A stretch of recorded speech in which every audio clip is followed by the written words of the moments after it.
तो मेरा बेटा, मेरा लाल, मेरा बच्चा, आपने टेस्ट तो दे दिया होगा।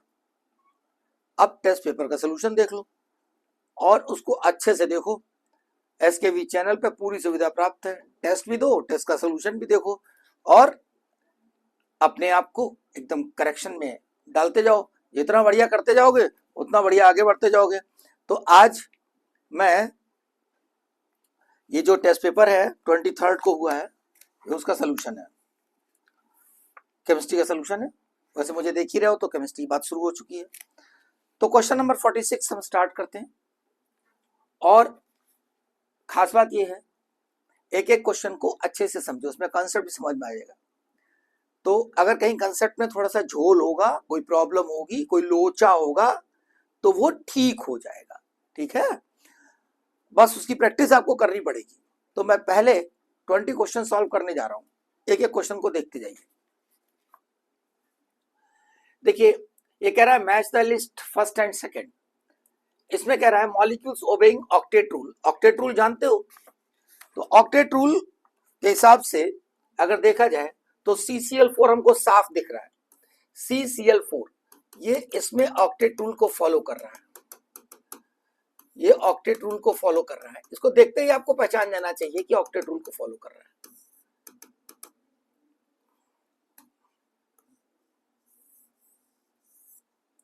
क्लोरीन के आउटर मोस्ट शेल में कितने इलेक्ट्रॉन होते हैं? 7। तो देखो यहां पर ये 8 हो गए, यहां पर 8 हो गए, यहां पे 8 हो गए, यहां पे 8 हो गए और ये भी 8 इलेक्ट्रॉन कंप्लीट हो गए। ऑक्टेट फॉलो हो रहा है। ठीक है, इसका मतलब क्लोरीन के 8 हो गए और कुल मिलाकर के सबके 8-8 इलेक्ट्रॉन हो गए। ऑक्टेट रूल को फॉलो कर रहा है। CO2 भी फॉलो करता है ऑक्टेट रूल को। कार्बन पे 4 इलेक्ट्रॉन, ये ऑक्सीजन का ऑक्टेट कंप्लीट, ये ऑक्सीजन का ऑक्टेट कंप्लीट और ये कार्बन का कंप्लीट। इसका मतलब ए का जो आंसर है इसमें देखो, ए का कौन सा हो जाएगा? 4। तो ए का 4 2 में दिखाई दे रहा है, इसका इन्हीं दोनों में है कोई। ठीक है, अब बी को चेक किया जाए, यानी फर्स्ट और सेकंड में हो सकता है। बी को चेक करा जाए, molecules with incomplete octet. Incomplete octet ये तुम्हारा दिखाई दे रहा है, इनकम्प्लीट BCl3 AlCl3, क्योंकि बोरॉन में कितने इलेक्ट्रॉन होते हैं? 3। तो इसमें तो कभी हो ही नहीं सकता पूरा ऑक्टेट। किसका? बोरॉन का। इसके हो जाएंगे, दूसरे क्लोरीन के हो जाएंगे, लेकिन क्या बोरॉन का हो पाएगा? नहीं हो पाएगा। इसका हो गया ऑक्टेट, इसका हो गया ऑक्टेट, लेकिन इसका इनकम्प्लीट ऑक्टेट। ठीक है, तो BCl3 AlCl3। अब देखिए यहां पर ए का 4th, बी का 2nd। ठीक, यानी ये पहला वाला आंसर होगा। आंसर तो हमें मिल गया 46 का ए, ये आंसर हो गया। अब देखिए यहां पर सी को चेक कर लीजिए, फर्स्ट सी का आ रहा है कि नहीं आ रहा है? कह रहा है molecules with incomplete octet with odd electron. ठीक है, देखिए कह रहा है बी का 2nd, molecules with incomplete octet. C का first, molecules with incomplete octet with odd electron. देखो NO2, देखो NO2 नाइट्रोजन पर कितने इलेक्ट्रॉन होते हैं? 5 इलेक्ट्रॉन। ऑक्सीजन को ऑक्टेट कंप्लीट, और यहां पर 5 और 2 7। इसका मतलब एक ये ऑड इलेक्ट्रॉन है, तो इनकम्प्लीट ऑक्टेट भी है और इसके पास ऑड इलेक्ट्रॉन है। ऐसे ही NO का बनाइएगा। तो इसका आंसर इसका हो गया फर्स्ट। और डी का third molecules with expanded octet. Expanded octet का मतलब 8 से ज्यादा। देखिए मैं बना के दिखाता हूं। PCl5, फास्फोरस कितना? 3 और 2 5, Cl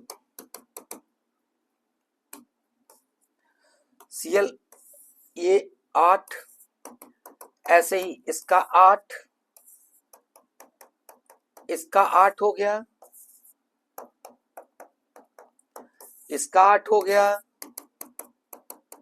इसका 8 हो गया, और ये 8 से ज्यादा हो गए। इसको कहते हैं एक्सपेंडेड ऑक्टेट। 8 से ज्यादा इलेक्ट्रॉन किसी के पास अगर हैं तो उसको हम क्या कहते हैं?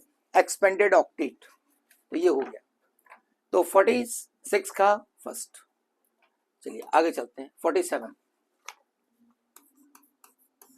47 में कह रहा है रेजोनेंस इन कार्बोनेट आयन। देखो ये है कार्बन, ऑक्सीजन,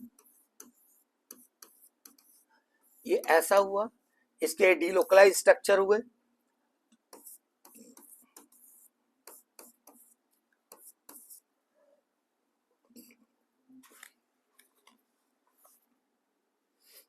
ठीक है, ये ऐसा हुआ, अगर इसको इधर कर दें तो ऐसा हो जाएगा। यानी कुल मिलाकर के हम एक चीज देख रहे हैं कि यहां पर इस पर नेगेटिव है, इस पर नेगेटिव और इस पर भी नेगेटिव है। इसका मतलब इसका अगर हम कलेक्टिवली एक साथ लिखे तो क्या आएगा, कार्बन ऐसा, इलेक्ट्रॉन इज इक्वली शेयर्ड, ये इसका हाइब्रिड स्ट्रक्चर हुआ। तो ये all these structures are dynamic equilibrium with each other, each following is true, each structure exists for equal amount of time, इसका कोई मतलब नहीं है। Carbonate has a single structure that is resonance hybrid of the above, ये single structure, ये single structure है, इसको कहते हैं इन रेजोनेंस का हाइब्रिड स्ट्रक्चर। तो इसका आंसर हो जाएगा सी। तो 47 का हो गया सी। 48 देखा जाए। 48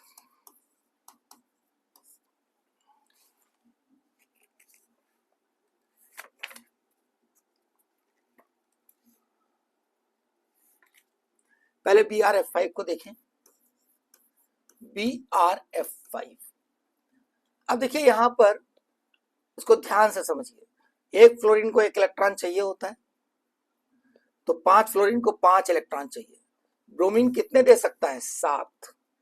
तो इसका मतलब 5 इलेक्ट्रॉन इंगेज हो गए फ्लोरीन के साथ, तो 5 हो गए सिग्मा बॉन्ड। और अगर 5 इलेक्ट्रॉन इंगेज हो गए तो इलेक्ट्रॉन बचे कितने, 7 - 5, 2 इलेक्ट्रॉन बचे, यानी 1 lone pair and 5 sigma bond. तो टोटल हाइब्रिडाइज ऑर्बिटल कितने हुए, 6। ये 6 हाइब्रिडाइज ऑर्बिटल हो गए।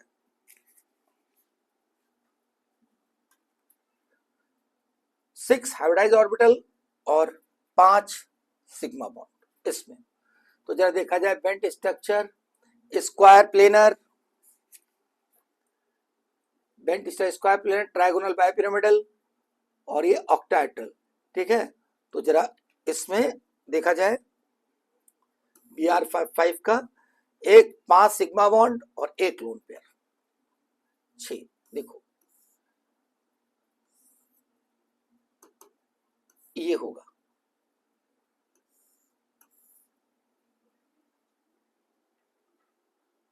तो ए का होगा सेकंड, स्क्वायर पिरामिडल इसे कहते हैं।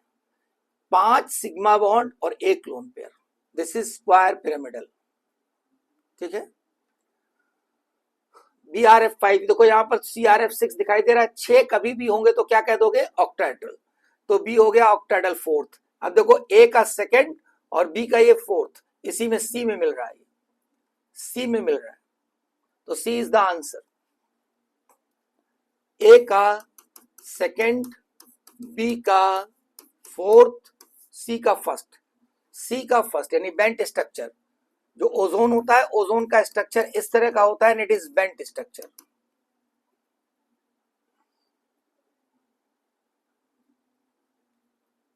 ये बेंट स्ट्रक्चर कहलाएगा। और PCl5 स्क्वायर पिरामिडल, PCl5 कैसा होता है, PCl5 5 सिग्मा बॉन्ड, तो ये ऐसा होगा, trigonal bipyramidal, Cl Cl Cl Cl Cl, और यहां पे फास्फोरस, ये ट्राइगोनल बाइपिरामिडल। तो 48 का आंसर जो होगा वो कौन सा होगा, सी। ए का हो जाएगा स्क्वायर पिरामिडल, बी का ऑक्टाहेड्रल, ओजोन का went structure, PCl5 square pyramidal, trigonal bipyramidal. 49th,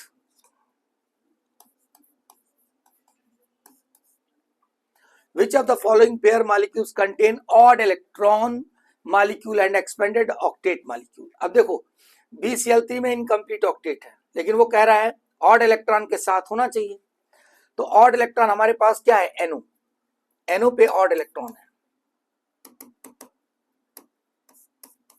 ये NO है, दिस इज ऑड इलेक्ट्रॉन। एक बचा हुआ इलेक्ट्रॉन को हम कहते हैं ऑड इलेक्ट्रॉन। दो इंगेज हो गए, दो ये खाली पड़े हुए हैं, एक अनपेयर्ड इलेक्ट्रॉन। और क्या है, एक्सपेंडेड ऑक्टेट। एक्सपेंडेड ऑक्टेट में देखो H2SO4, सल्फर, ऐसा,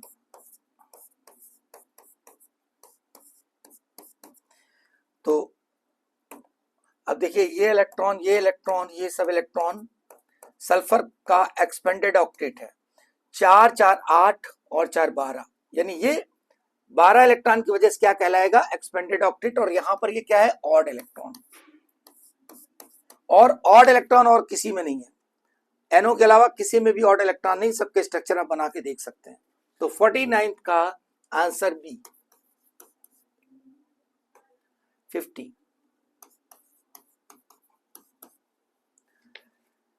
the number of electron deficient molecules among the following, देखिए PS3,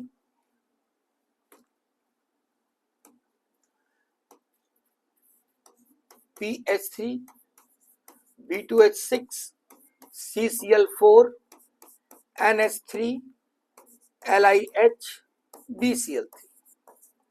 अब अगर देखा जाए तो इसमें PS3 का ऑक्टेट कंप्लीट है, फास्फोरस पे लोन पेयर, इस तरीके से ऐसा ऑक्टेट कंप्लीट।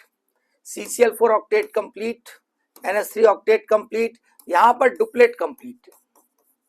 हमारे पास बचा BCl3, एक तो आंसर ये है BCl3 और दूसरा B2H6। क्यों B2H6 होगा, दो आंसर होंगे, B2H6 और BCl3। B2H6 क्यों होगा, क्योंकि बोरॉन पर 8 इलेक्ट्रॉन होने चाहिए, तो 2 बोरॉन है, इसका अगर हम कहेंगे तो 16 इलेक्ट्रॉन होने चाहिए टोटल। कितने होने चाहिए, B2H6 पर अगर ऑक्टेट कंप्लीट करने की बात कहें, क्योंकि बोरॉन किस पीरियड का एलिमेंट है, सेकेंड पीरियड का। सेकेंड पीरियड में क्या होना चाहिए, और आउटर मोस्ट शेल में ऑक्टेट कंप्लीट होना चाहिए, जैसे फर्स्ट पीरियड में डुप्लेट होना चाहिए, समझ गए ना। वैसे बोरॉन के लिए ऑक्टेट कंप्लीट होना चाहिए, तो बोरॉन के लिए जब ऑक्टेट कंप्लीट करोगे, 2 बोरॉन है, इसका मतलब कितना, 16 इलेक्ट्रॉन होने चाहिए। और इलेक्ट्रॉन कितने हैं इसमें, 12, तो 16 इलेक्ट्रॉन होने चाहिए, हैं कितने, 12, तो इसका मतलब B2H6 जो है वो इनकम्प्लीट ऑक्टेट। तो इसमें आंसर होगा C। 50 में 2 हो गए, BCl3 एंड B2H6, इसीलिए इसमें बेंट स्ट्रक्चर होता है, 3 सेंटर 2 इलेक्ट्रॉन बॉन्ड इसीलिए होता है। B2H6 में 3 सेंटर 2 इलेक्ट्रॉन बॉन्ड होता है, इसी वजह से होता है, क्योंकि वो उसमें ऑक्टेट कंप्लीट नहीं है, डिस्टॉर्टेड स्ट्रक्चर।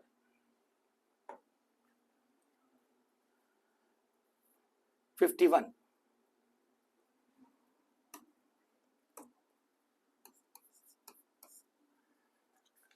SO2 and अब statement SO2 and H2O both possess V-shaped structure।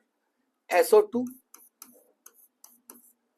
बिल्कुल V शेप है, करेक्ट। H2O V शेप है, क्योंकि सिग्मा बॉन्ड से V शेप डिसाइड होता है, ये भी V शेप है और ये भी V शेप है। कह रहा the bond angle of the SO2 is less than that of H2O। अब हाइब्रिडाइजेशन देखा जाए, इसका हाइब्रिडाइजेशन क्या है, इसका हाइब्रिडाइजेशन है sp2,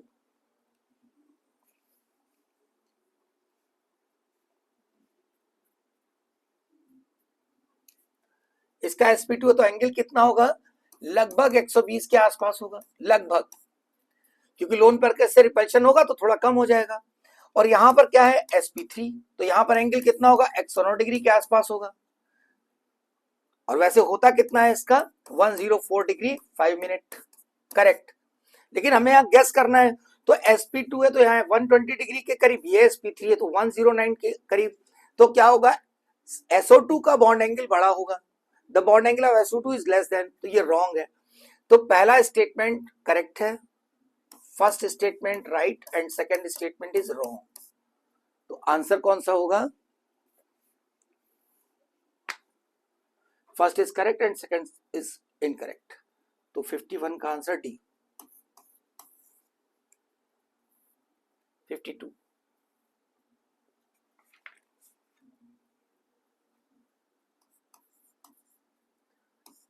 52 देखा जाए।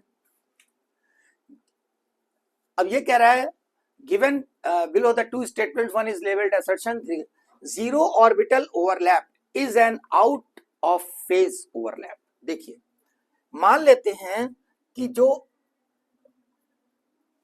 ये है इसको कहते हैं हम सिग्मा बॉन्ड और ये ओवरलैप कर रहा है।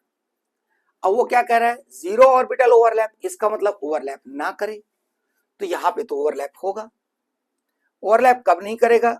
अगर मान लीजिए ये यहां है और ये यहां है, यानी पी एक्स पी वाई के साथ ओवरलैप नहीं करेगा, जीरो ओवरलैप।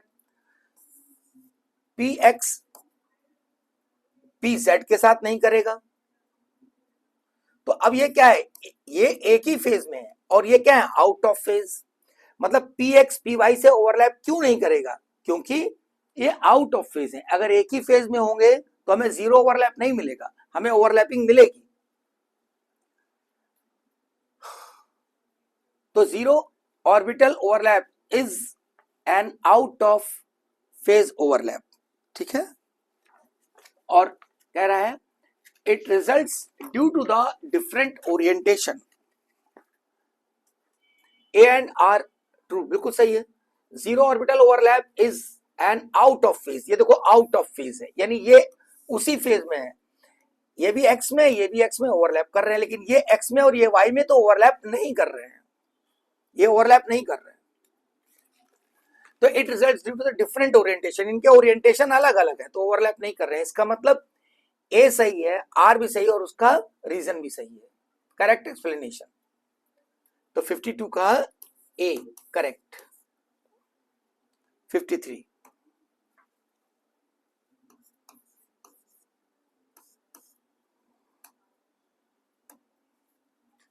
53 में देखा जाए the molecular geometry of SF6 is octahedral. What is the geometry of SF4 including lone pair of electron if any. ठीक है। अब लोन पेयर को वो इंक्लूड करा रहा है। SF6 क्या है? ये होता है SF6। यहां पर S है सेंटर में, ये F ये F ये F। All the electrons are engage. ये ऑक्टाहेड्रल है, ऑक्टाहेड्रल कह रहा है। अब what is the geometry of SF4? SF4 का मतलब कि यहां देखिए SF4 जब हम कहेंगे तो इसमें क्या है? 4 सिग्मा बॉन्ड है, 4 sigma bond and 1 lone pair, यानी टोटल जोड़ दिया जाए अगर, टोटल अगर ऐड कर दिया जाए तो हाइब्रिडाइज ऑर्बिटल कितने हो जाएंगे? 5। 5 का मतलब sp3d, ये इसका हाइब्रिडाइजेशन होगा। एक s का 3 p की और d का, तो ये हुआ इसका हाइब्रिडाइजेशन। अब 5 के हिसाब से शेप क्या होगी? देखो एक ये होता है, 5 के हिसाब से बता रहा हूं मैं इसको हटा देता हूं। 5 के हिसाब से शेप बना रहा हूं। अगर 5 मॉलिक्यूलर ऑर्बिट हाइब्रिडाइज ऑर्बिटल हैं, इफ 5 हाइब्रिडाइज ऑर्बिटल अगर हैं तो क्या होगा? ये हो सकता है,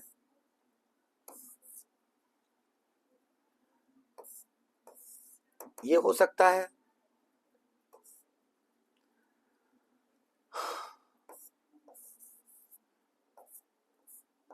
ये हो सकता है और ये भी हो सकता है। अगर बेटा 5 हाइब्रिडाइज ऑर्बिटल हैं तो 4 इसके कॉम्बिनेशन क्या क्या बनेंगे? 5 sigma bond 0 lone pair, 4 sigma bond 1 lone pair, 3 sigma bond 2 lone pair, 2 sigma bond 3 lone pair. इस तरीके से इसके कॉम्बिनेशन बनेंगे। अब SF4 में क्या है? SF4 में हमारा SF4 में ये हो जाएगा एक lone pair, one lone pair and 4 sigma bond. तो ये होना चाहिए, लेकिन वो कह रहा है कि अगर हम लोन पेयर को इंक्लूड कर लें, तो अगर लोन पेयर को शेप में इंक्लूड कर लेंगे तो कैसा होगा, ट्राइगोनल बाइपिरामिडल। अगर हम लोन पेयर को इंक्लूड कर लें शेप में, क्योंकि शेप में सिर्फ सिग्मा बॉन्ड होता है, लेकिन वो कह रहा है कि लोन पेयर को इंक्लूड कर लो, तो लोन पेयर को इंक्लूड कर लेंगे तब क्या हो जाएगा, trigonal bipyramidal.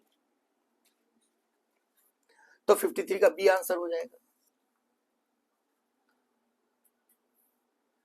54, 54th, the decreasing order of bond angles in BF3, BF3, NH3, PF3 and I3 minus। अब देखिए इनके सबके शेप चाहिए आपको, और शेप आपको पता होना चाहिए। तो I3 माइनस का शेप क्या होता है, देखिए I,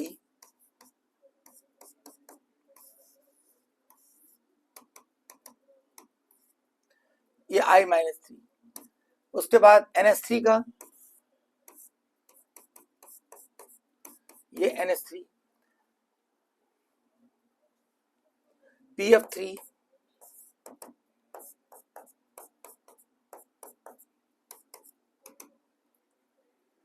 BF3,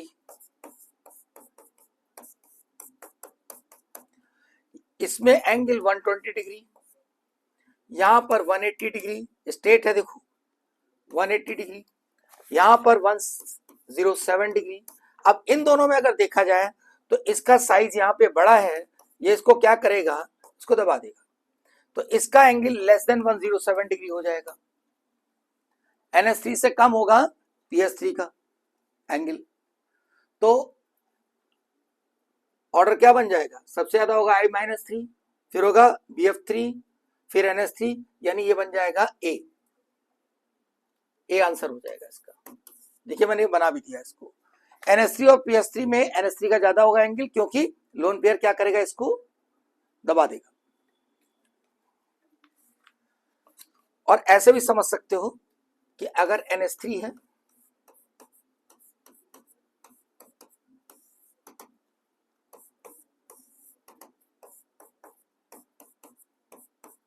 तो देखो नाइट्रोजन की इलेक्ट्रोनेगेटिविटी हाइड्रोजन से ज्यादा है। नाइट्रोजन और फास्फोरस में अगर इलेक्ट्रोनेगेटिविटी की बात की जाए तो फास्फोरस की इलेक्ट्रोनेगेटिविटी नाइट्रोजन से कम है। तो ये इलेक्ट्रॉन जो होंगे वो किधर की तरफ होंगे, ये इलेक्ट्रॉन इधर की तरफ शिफ्ट हो जाएंगे, नाइट्रोजन की तरफ, तो इनमें रिपल्शन ज्यादा होगा, तो एंगल बड़ा हो जाएगा। इससे रिपल्शन की वजह से एंगल बड़ा हो जाएगा। तो ये भी इसका आंसर आप इस तरह भी समझ सकते हो, नाइट्रोजन की इलेक्ट्रोनेगेटिविटी ज्यादा, तो electrons, binded electrons are shifted towards nitrogen, repulsion होगा, एंगल ज्यादा बड़ा होगा। ठीक है, ये हो गया तो आपका 54th का ए, 54th का आंसर ए हो जाएगा। अब देखिए 55,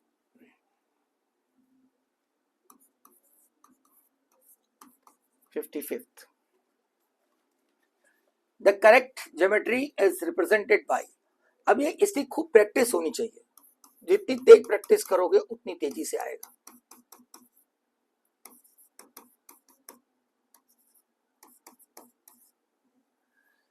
ठीक है, तो अब देखिए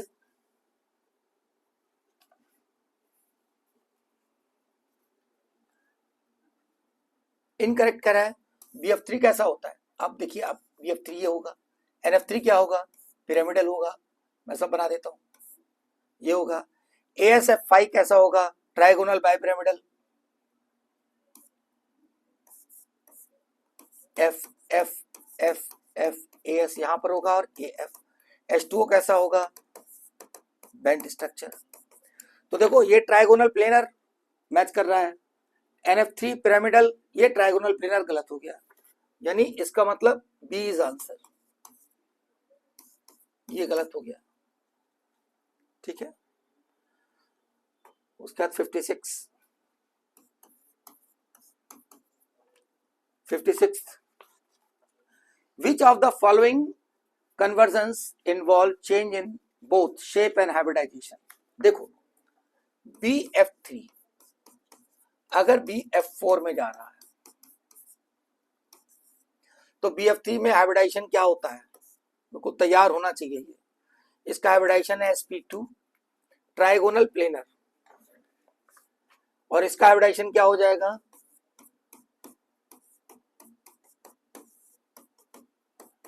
sp3। तो ये पहले ही मिल गया हमको, ये sp3 टेट्राहेड्रल। वो कह रहा है कि विच of the following convergence involves change in both shape. अब शेप यहाँ पे ट्राइगोनल प्लेनर है, हाइब्रिडाइजेशन sp2, यहाँ पर शेप टेट्राहेड्रल है और हाइब्रिडाइजेशन sp3, यानी दोनों चेंज हो रहे हैं। यहाँ पर क्या है, shape trigonal planar hybridisation sp2, और यहाँ पर शेप कैसी है टेट्राहेड्रल और हाइब्रिडाइजेशन sp3, दोनों चीजें चेंज हो रही हैं। इसका मतलब पहला ही आंसर हो जाएगा 56 का ए।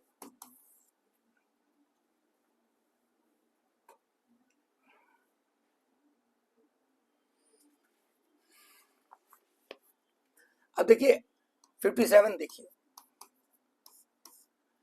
sp3d2 ये क्या बता रहा है, sp3d2 1 + 3 + 2 कितना हाइब्रिडाइज ऑर्बिटल है, 6 हाइब्रिडाइज ऑर्बिटल्स हैं। तो 6 हाइब्रिडाइज ऑर्बिटल का मतलब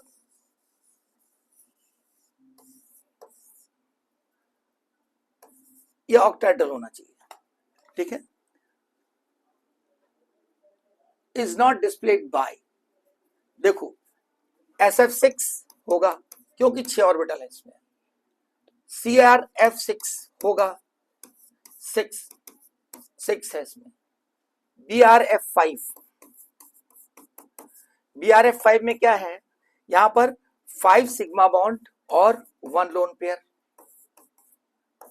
5 सिग्मा बॉन्ड है, 5 सिग्मा बॉन्ड और Br का 1 लोन पेयर, तो इसका मतलब यहां भी 6 हो जाएंगे, यानी ये भी इसको फॉलो करेगा।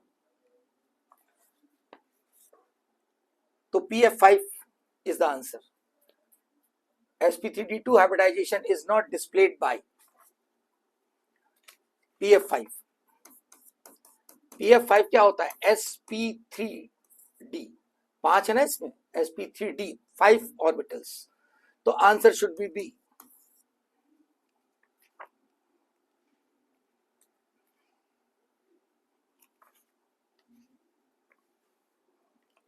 Fifty-eight,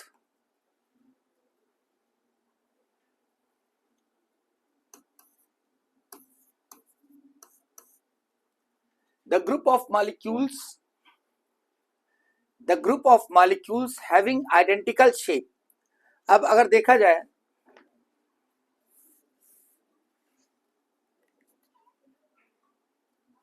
the group of molecules having identical shape is, अब देखिए PCl5, IF5, XeO2F2, पहले इनको चेक किया जाए। 58 आइडेंटिकल शेप की बात कर रहा है। अब देखो यहां पर क्या है, आइडेंटिकल शेप कब होगी, जब आपका हाइब्रिडाइजेशन सेम हो और सिग्मा बॉन्ड सेम हो, हाइब्रिडाइजेशन सेम हो और सिग्मा बॉन्ड सेम हो। तो जरा देखो यहां पर हाइब्रिडाइजेशन क्या होगा, sp3d ये होगा, यहां पर क्या होगा sp3d2, क्यों, क्योंकि यहां पर 5 सिग्मा बॉन्ड 1 लोन पेयर, यहां पर कितना हो जाएगा हाइब्रिडाइजेशन XeO2F2। देखिए एक फ्लोरीन को 2 इलेक्ट्रॉन चाहिए, 2 सिग्मा बॉन्ड, 2 ऑक्सीजन को चाहिए 4 इलेक्ट्रॉन, तो 4 2 6, यानी 1 लोन पेयर, जेनॉन पे कितना होगा 1 लोन पेयर और 4 सिग्मा बॉन्ड, 4 सिग्मा बॉन्ड, 4 और 1 5, यानी हाइब्रिडाइज ऑर्बिटल से हम क्या निकाल सकते हैं sp3d, ये हाइब्रिडाइजेशन आ गया, ये sp3d, ये sp3d2 और ये sp3d। वो पूछ क्या रहा सवाल में, which group of the molecules having the identical shape, तो आइडेंटिकल शेप के लिए क्या होना चाहिए, आइडेंटिकल शेप, आइडेंटिकल शेप के लिए होना चाहिए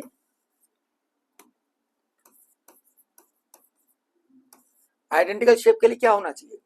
हाइब्रिडाइजेशन सेम होना चाहिए and number of sigma bond same होने चाहिए।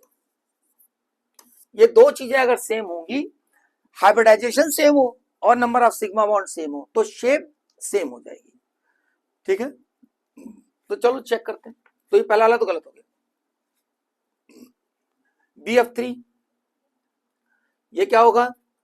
sp2। PCl3 क्या होगा? sp3। XeO2 क्या होगा? sp3। यानी अलग गलत हो गया ये। अब ऐसे ही सब चेक किए जाएं। SF4 ये भी नहीं होगा, क्योंकि देखो SF4 क्या होगा? SF4 4 सिग्मा बॉन्ड और एक लोन पेयर। 4 सिग्मा बॉन्ड एक लोन पेयर हो गया। यहां पर XeO4 में क्या होगा? 4 सिग्मा बॉन्ड 2 लोन पेयर हो जाएगा। और यहां पर 4 सिग्मा बॉन्ड, ये तो ये C भी नहीं होगा, क्योंकि hybridization same, number of sigma bond same होना चाहिए, तो गलत हो गया। ClF3 में जरा चेक किया जाए, लास्ट वाले में सही से देखो। ClF3 क्या होगा? यहां पर एक फ्लोरीन को 1 इलेक्ट्रॉन चाहिए, तो 3 फ्लोरीन को 3 इलेक्ट्रॉन। यहां पर कितने हैं? 7। तो 2 लोन पेयर होंगे और 3 sigma bond. 2 lone pair 3 sigma bond, ClF3। XeOF2 एक फ्लोरीन को 1 इलेक्ट्रॉन चाहिए होता है बॉन्डिंग के लिए, 2 फ्लोरीन को 2 इलेक्ट्रॉन चाहिए, एक ऑक्सीजन को 2 इलेक्ट्रॉन चाहिए, तो इसका 4 इलेक्ट्रॉन इंगेज हो रहे हैं। तो बचे कितने? 4 इलेक्ट्रॉन, यानी 2 लोन पेयर। जेनॉन पे कितने इलेक्ट्रॉन बचे? 4। 4 का मतलब 2 लोन पेयर। अब यहां सिग्मा बॉन्ड कितने हो जाएंगे? 3 सिग्मा बॉन्ड, क्योंकि ऑक्सीजन 1 सिग्मा बॉन्ड बनाएगा, 2 फ्लोरीन बनाएंगे, 3 सिग्मा बॉन्ड। XeF3+, इसमें भी देखो एक फ्लोरीन को क्या चाहिए? 1 इलेक्ट्रॉन, 3 फ्लोरीन को 3 इलेक्ट्रॉन चाहिए। जेनॉन के पास कितने इलेक्ट्रॉन होते हैं? 8। तो 3 इलेक्ट्रॉन तो इंगेज हो गए, 3 इलेक्ट्रॉन इंगेज हो गए, इसका मतलब 3 तो सिग्मा बॉन्ड हो गए, क्योंकि 3 सिग्मा बॉन्ड से जुड़ा होगा F। अब जेनॉन के पास कितने इलेक्ट्रॉन होते हैं? जेनॉन के पास 8 इलेक्ट्रॉन होते हैं। 8 इलेक्ट्रॉन होते हैं जेनॉन के पास, 3 इसने ले लिए और एक प्लस का था, 1 इलेक्ट्रॉन लूज कर दिया उसने, तो 8 में से 3 और 1 4 निकल गए, 4 इलेक्ट्रॉन बचे। जेनॉन पे 8 इलेक्ट्रॉन, जेनॉन पे कितना है? 8 इलेक्ट्रॉन। 8 में से 3 ले लिए फ्लोरीन ने और 1 इलेक्ट्रॉन लूज हो गया, तो 3 और 1 4 लूज हो गए थे, 8 बचे कितने? 4। तो 4 इलेक्ट्रॉन का मतलब 2 लोन पेयर बचे। देखो तीनों में सेम आ रहा है। तो अगर हम ये कहेंगे आइडेंटिकल शेप के लिए क्या कहना चाहिए कि अगर लोन पेयर प्लस जितने लोन पेयर हो उतने ही सिग्मा बॉन्ड हो जाएं, तो हम क्या कहेंगे कि हाइब्रिडाइजेशन और number of sigma bond same, इसका मतलब शेप सेम होगी। तो इसका आंसर क्या हो जाएगा? डी।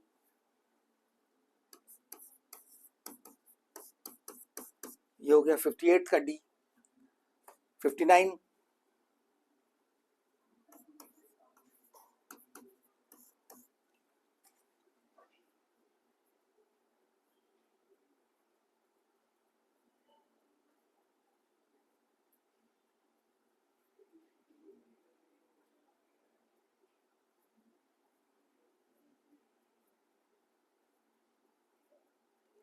59 देखिए, in which following sets all the given species are आइसोस्ट्रक्चरल।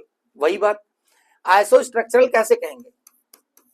Iso structural हमेशा याद रखिए, आइसो स्ट्रक्चरल का मतलब होता है कि जितने लोन पेयर हो सेम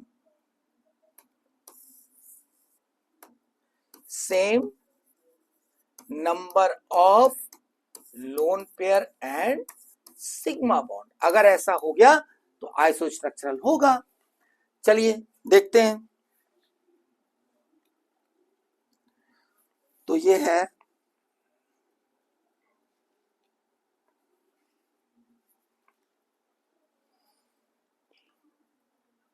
देखा जाए अगर, तो यहां पर BF4 माइनस BF4 माइनस कैसा होगा? BF4 minus tetrahedral sp3, CCl4 tetrahedral. मैं यहां पे बना रहा हूं, देखो ध्यान से।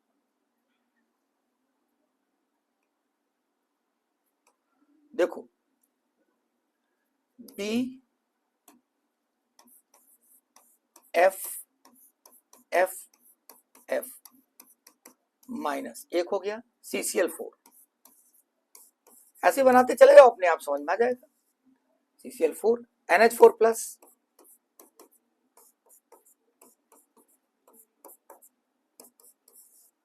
PCl4 प्लस, जैसा NH होता वैसे PCl4 प्लस।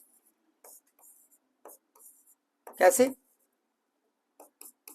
नाइट्रोजन के पास कितने इलेक्ट्रॉन होते हैं? 5, एक इलेक्ट्रॉन लूज कर दिया तो प्लस हो गया, तो 4 ही बॉन्ड तो बचे। यहां पर ऐसे फास्फोरस, एक इलेक्ट्रॉन लूज हो गया, 5 इलेक्ट्रॉन होते हैं, एक इलेक्ट्रॉन चला गया, 4 इलेक्ट्रॉन, दोनों आइसोस्ट्रक्चरल हो गए। ये भी जैसे देखो चारों इलेक्ट्रॉन, चारों कैसे हैं?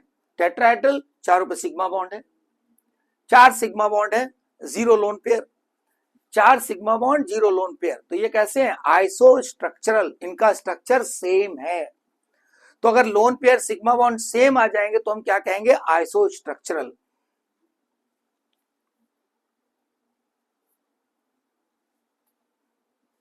ठीक है, तो ये कौन सा हो गया? ये हो गया 59th, 60th। देखिए,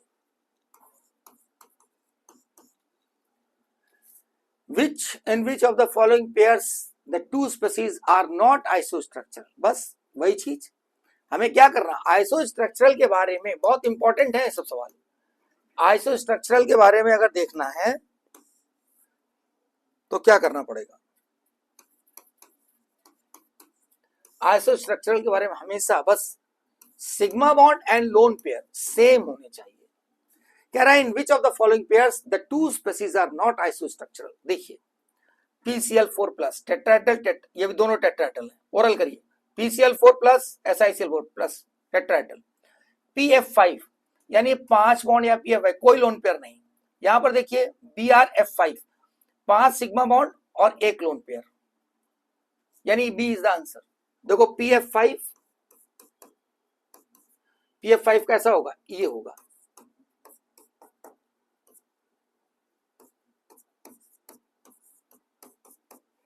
PF5 60th और BrF5 आइसोस्ट्रक्चरल कह रहा है, तो BR, जैसे BrF5 लिखोगे आप देखिए 5 और 1 6, 1 लोन पेयर और 5 सिग्मा बॉन्ड, इसका मतलब ये बन गया। तो कहां स्ट्रक्चर सेम होगा बेटा? F F F F और यहां पर ये Br, यहां पर Br, ये लोन पेयर। तो देखो ये दोनों का स्ट्रक्चर सेम नहीं है, क्योंकि इसमें 5 सिग्मा बॉन्ड, इसमें 4 सिग्मा बॉन्ड और 1 लोन पेयर। होना क्या चाहिए? आइसोस्ट्रक्चरल के लिए लोन पेयर और सिग्मा बॉन्ड सेम होने चाहिए। चलिए आगे चलते हैं। 61, तो 60th का आंसर क्या हो गया? 60th का आंसर होगा बी। अब 61 NO3 माइनस, जितना अच्छा हाइब्रिडाइजेशन की प्रैक्टिस करोगे ओरल होते जाएंगे, और ये सवाल ओरल करने चाहिए, इसके लिए प्रैक्टिस चाहिए, ओरल होना चाहिए सवाल। अब वो कह रहा था hybridization of nitrogen atom in NO3 minus. अब देखिए NO3 माइनस, नाइट्रोजन ऐसा ऐसा, ये हो गया। NO2 प्लस, नाइट्रोजन ये ऐसा प्लस, NH4 प्लस, कई बार बना चुके हो उसको। ठीक है, अब यहां पर देखिए ये जो है बेटा sp2, ये sp और यहां पर sp3। आइए चेक करिए, यहां पर 3 सिग्मा बॉन्ड है तो sp2, 3 sigma bond 0 lone pair, यहां पर 2 सिग्मा बॉन्ड है sp, यहां पर 4 sigma bond sp3। NO3 minus sp2, answer होना चाहिए बी, 61 का बी। ठीक है, 62.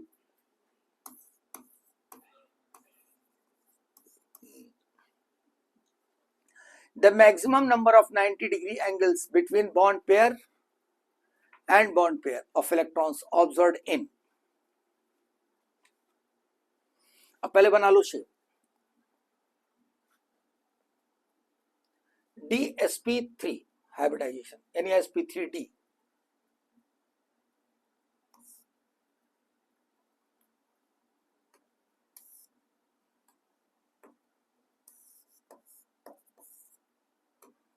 देखिए sp3d बनाया जाए तो क्या होगा, ये बन गया पहला sp3d. चाहे dsp3 लिखा हो या sp3d एक ही बात है. sp3d दोनों एक ही चीज है, कोई अंतर नहीं है.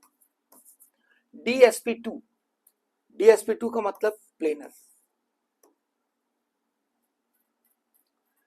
sp3d2 का मतलब ये. अब यहां देखिए, ये 90, ये 90, ये 90, ये 90, ये 90, ये 90, सब 90 90. तो इसका मतलब ये देखने में ही लग रहा है यही आंसर होगा डी. सब 90 90 दिख रहे हैं. इसमें क्या होगा, दो ही 90, एक 90 है, एक 90, एक 90, एक 90. ये 90 तो ये 90 होगा, ये 90 होगा, ये 90 होगा. सबसे ज्यादा 90 किसमें दिख रहे हैं, इसमें. 62 हो गया. आंसर इज 62 का answer D. D is the answer.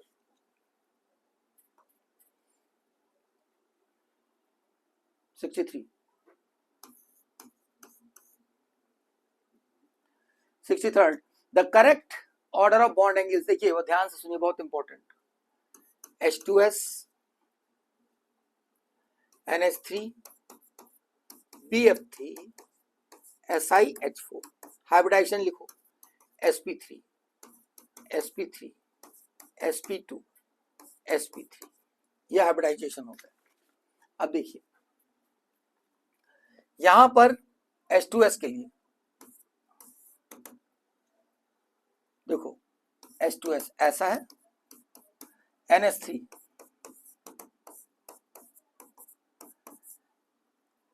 अब यहां पर एंगल जो होगा और यहां पे जो एंगल होगा और SiH4 में जो एंगल होगा,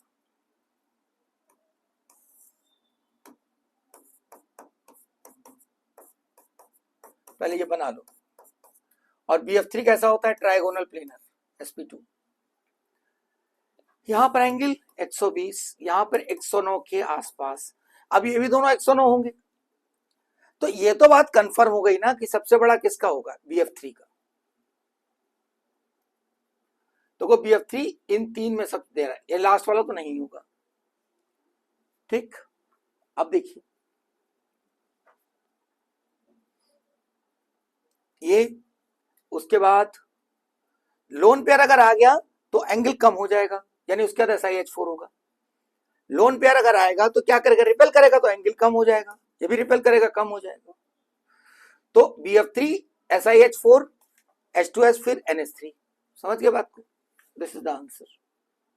ये आंसर सी हो जाएगा. आंसर इसका C answer.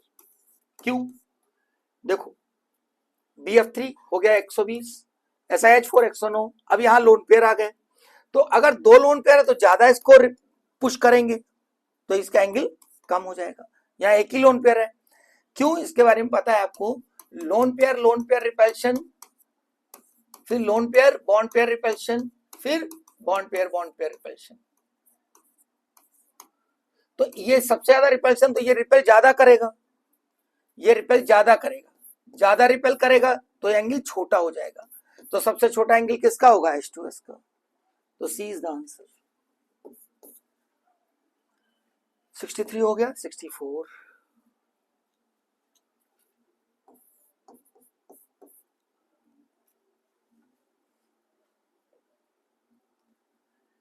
A square planar complex is formed. Square planar, तो स्क्वायर प्लेनर जो होता है वो ऐसा हुआ, स्क्वायर प्लेनर में क्या होता है, sp3d2, स्क्वायर प्लेनर यही हुआ, तो sp3d2, ठीक है। तो s होगा, px होगा, py होगा, स्क्वायर प्लेनर कह रहा है तो py।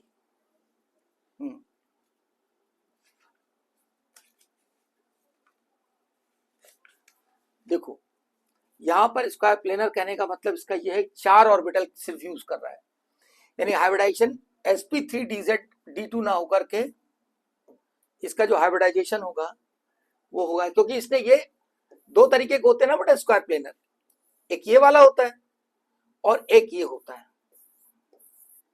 तो 4 ऑर्बिटल इसमें होते हैं, इसमें 4 ऑर्बिटल्स होते हैं, इसमें 6 ऑर्बिटल्स हो रहे हैं, यहां पे 4 ऑर्बिटल सिर्फ दे रहा है, तो एक ही प्लेन में 4 ऑर्बिटल्स होने चाहिए। तो अगर s कह रहा है वो px कह रहा है, यानी इस ये होता है क्या, इसको पहले समझ लो, ये dsp2 होता है और ये होता है sp3d2, ध्यान दे दो दोनों में, ये dsp2 और ये sp3d2।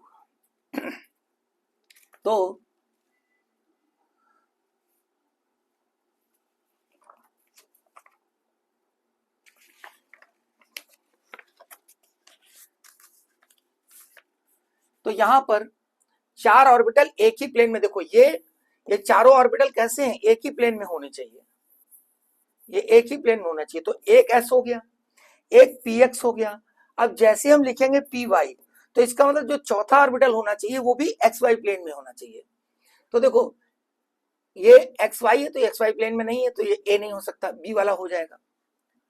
क्यों हो जाएगा, क्योंकि s px py जिस प्लेन में है उसी में dx स्क्वायर वाई स्क्वायर होता है। dx स्क्वायर वाई स्क्वायर कैसा होता है, ऐसा होता है, इस तरह होता है, इस तरह होता है, dx square minus y square x axis और y एक्सेस पर होता है, इसलिए ये मैच कर जाएगा, ठीक है। 65 देखते हैं।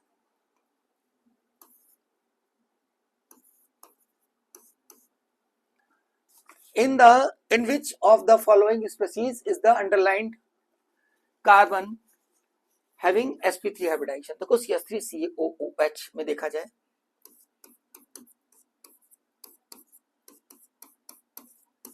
ये हुआ,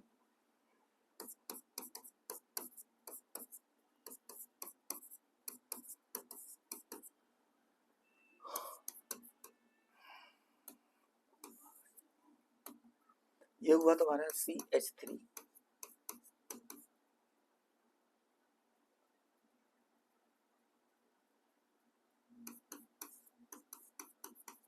ये A, ये B, ये C और D बना देते हैं।